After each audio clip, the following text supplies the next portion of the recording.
What if I told you that one of gospel's biggest stars just made a move that has the entire church divided? Charles Jenkins, the pastor turned gospel giant, has shocked everyone by dropping an R&B single. And now the question is, did he just revolutionize gospel music? Or did he just cross a line that he can never come back from? Because what we uncovered will leave you questioning everything you thought you knew about faith, music, and fame.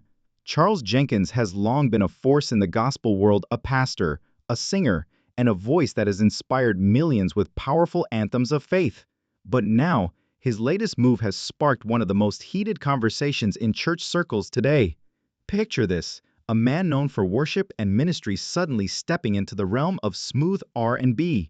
For some, it feels bold, refreshing, and exactly the kind of creativity gospel needs in this generation. But for others, it's crossing a dangerous line, blurring the sacred with the secular, and even raising questions about whether he's abandoning the pulpit for popularity. In this video, we're unpacking the full controversy behind Charles Jenkins' new single. We'll break down what the song is really about, why it's drawing both praise and backlash, and the bigger question everyone's asking: can a pastor truly balance ministry while making mainstream music? You won't believe the reactions from pastors, gospel fans, and even celebrities who've weighed in. And wait until you hear the behind-the-scenes details of how this track was made, because that's where the story takes a twist no one saw coming. So stay tuned, because by the end of this video, you'll see Charles Jenkins and the future of gospel music in a whole new light. He's not just a pastor, he's a leader, a visionary, and a gospel hitmaker. Born and raised in Chicago, Charles Jenkins quickly rose to prominence,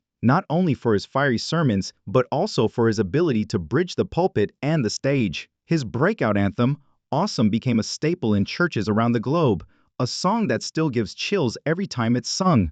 But Jenkins' success didn't stop with one song.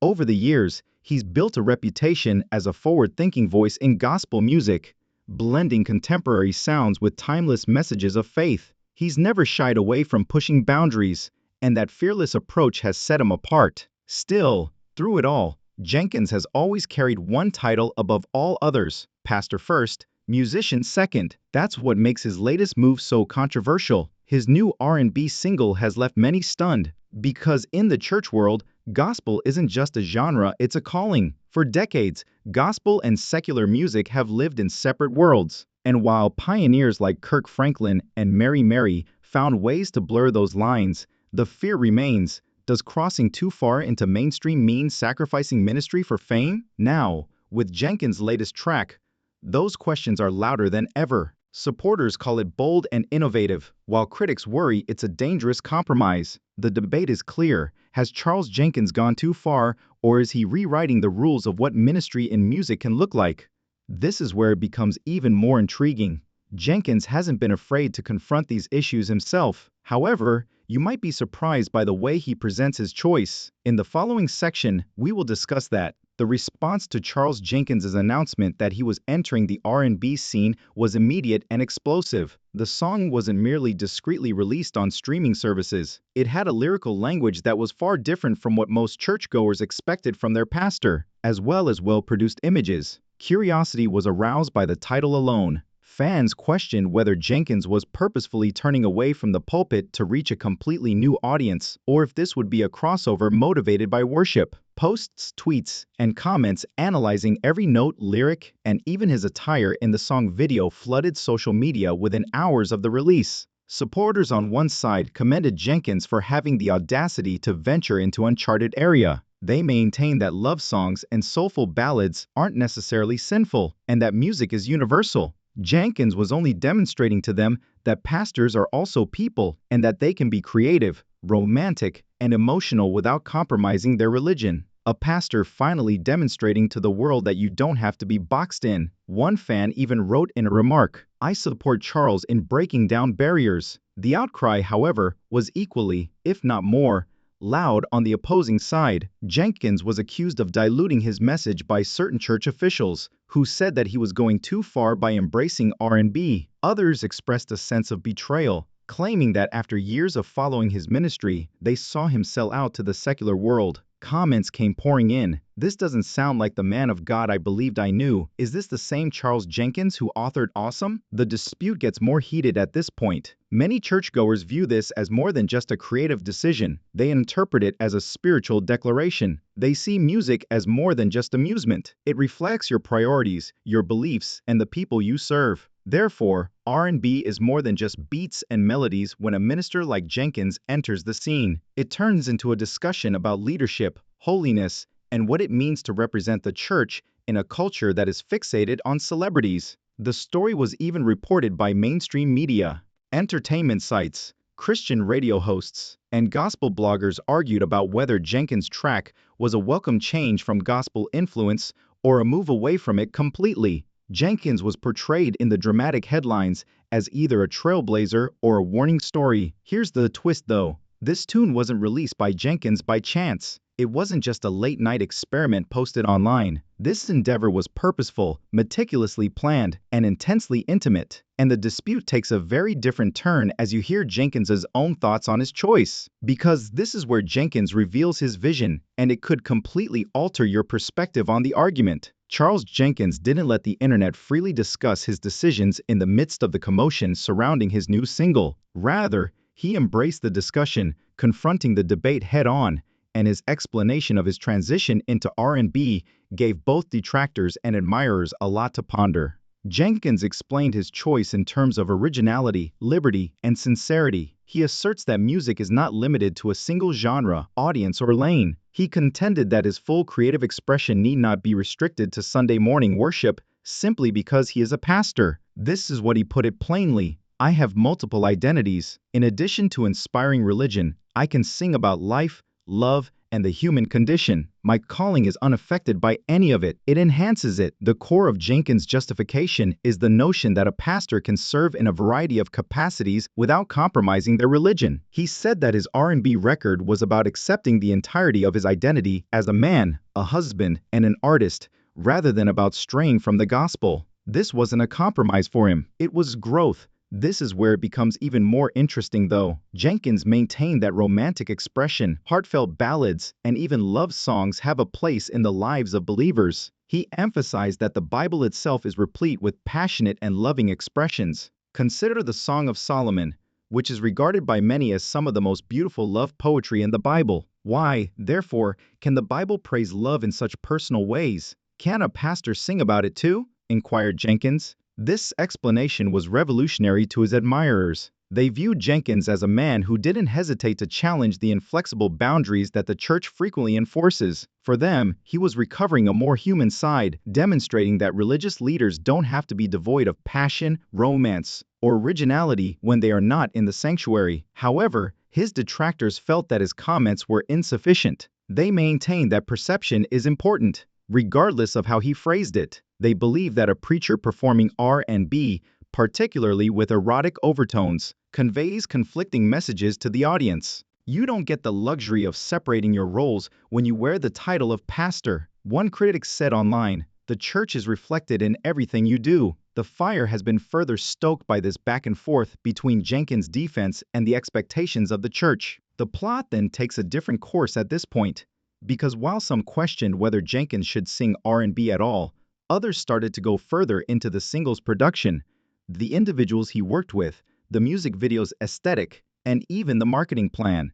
Even more eyebrows were raised by what they found. What specifically inspired the creation of this song? Who took part? And why is the message conveyed by the production technique itself potentially as contentious as that of the song? Every song tells a tale through its composition as well as its lyrics. The images, the crew, the production, and even the release plan. The R&B single by Charles Jenkins is no different. Actually, the process of creating this project can be as contentious as the music itself. Jenkins approached this project from the start as more than a side project. This was not a church musician's demo taped in a backroom studio. He put everything on the line, assembling a creative team that was well-versed in the mainstream music industry, experienced session musicians, and well-known R&B producers. The studio sessions did not feel like gospel recordings, according to several involved with the project. They had the feel of top-tier industry productions meant for radio play and Billboard charts. Just the beat made people take notice. a sensual speed, layered harmonies, and smooth bass lines, all characteristics of conventional R&B, created the mood for a song that sounded entirely different from Jenkins's signature soaring praise hymns. Fans did not hear an organ, choir, or even the well-known gospel rhythm when they hit play. Rather, they heard Jenkins' voice encased in a soundscape that may have passed for a song by well-known R&B performers. Then the pictures appeared. The music video made extensive use of well-executed cinematic narrative. No pulpit, no sanctuary backdrops, no choir costumes. Rather, ideas of intimacy and affection were represented in the picture. The ambiance was sensual rather than spiritual. The colors were warm and rich, and the lighting was dramatic. Some found a fresh perspective on Jenkins to be energizing. Outside of his religious identity, he is at ease as an artist. Others, however, found it startling, even unnerving. People also took note of Jenkins's partners. There were rumors that he hired producers and writers who had previously collaborated with well-known hip-hop and R&B artists. That increased the track's legitimacy in the music business, but also made religious critics even more suspicious. They believed that Jenkins was purposefully associating himself with non-religious voices in order to appeal to a wider audience. Even the marketing plan stoked conjecture. Jenkins' team released the song via mainstream venues, including R&B playlists and entertainment blogs, rather than focusing solely on gospel channels and Christian radio. It was obvious from that move that this was not an R&B-influenced gospel tune, a complete R&B song. It was made to compete in the secular market. This is where things become even more complicated, though. Jenkins might have been speaking about freedom as much as music, according to some critics. Freedom to express oneself without the continual inspection of religious tradition, as well as freedom from the restrictions imposed on pastors and gospel performers. Perhaps this was more than one to Jenkins. It was a statement that he would not be contained. However, his detractors found the project's appearance alarming. If Charles Jenkins can step into R&B this boldly, what message does that send to younger gospel artists and to his own congregation? Was the question they kept posing. Could this lead to a trend of pastors progressively obfuscating the distinction between the sacred and the secular? At that point, the narrative takes a different course, since the church was discussing more than simply Jenkins personally. They began discussing the most significant matter. Is the essence of gospel music vanishing, or is it changing into something new? We must zoom out and examine the lengthy and complex relationship between the church and secular music in order to comprehend why Charles Jenkins' R&B record shook so many people. It's not the first time a gospel performer has been criticized for defying convention, and it's quite likely that it won't be the last. The distinction between secular and gospel has been both unmistakable and hotly contested for many years. Purists, or Christians who believe that gospel music is holy, untouchable, and exclusively used to exalt God, are on one side of the spectrum. Any attempt to blend gospel with secular noises, in their opinion, runs the risk of weakening the message and diverting attention away from the emphasis on faith. On the other hand, there are innovators who contend that gospel has always borrowed from popular culture, that genres change over time, and that music is flexible. From Kirk Franklin's modern flair in the 1990s to Mahalia Jackson's soulful sounds in the 1940s, gospel music has continuously reimagined itself to be relevant while clinging to its central message of faith and hope. However, there has been criticism around each reinvention. Consider Sam Cooke, one of the most renowned R&B singers of all time. He began his career in the gospel group, the Soul Stirrers, before making a complete transition into secular music. Despite his enormous success, the church community was incensed at his departure from the gospel, with many believing he had forsaken his spiritual foundation in pursuit of popularity. Similar arguments can be seen in the 1980s and 1990s with musicians like B.B. and C.C. Winans who infused their gospel with R&B styles. While some fans thought they went too far, others loved the new sound.